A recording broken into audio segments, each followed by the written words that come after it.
মার্কিন পপ তারকা Katie peri ব্যতিক্রমী কাজের জন্য নানা সময় খবরের শিরোনাম হন। এবার সফলভাবে মহাকাশ ঘুরে পৃথিবীতে ফিরে এসে আবার জন্ম দিলেন আলোচনার। আলোচিত এই সফরে তার সঙ্গী ছিলেন আরও ৫ নারী।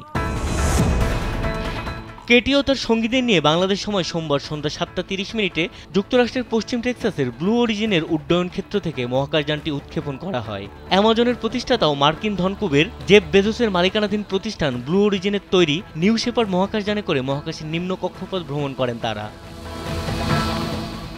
এই সফরে কেটি ছাড়াও আরও ছিলেন জেফ বেজোসের বাগদত্তা লরেন্স সানচেজ, মার্কিন সংবাদ মাধ্যম সিবিএস-এর সাংবাদিক গেইল কিং, যুক্তরাষ্ট্রের মহাকাশ গবেষণা সংস্থা নাসার মহাকাশ প্রকৌশলী আয়েশা বোয়ে, নাগরিক অধিকার কর্মী আমার্ড নোয়েন ও চলচ্চিত্র প্রযোজক কোরিয়ান্ন ফ্লিন। মহাকাশে থাকাকালীন তারা প্রায় ৩ মিনিটের মতো ওজনহীনতায় ভেসে বেড়ান। মহাকাশ ভ্রমণ শেষে ফিরে এসে কেটি পেরি জানান তিনি এখন জীবনের সঙ্গে অত্যন্ত সংযুক্ত এবং ভালোবাসার সঙ্গে সম্পৃক্ত থাকার বিষয়টি অনুভব করছেন।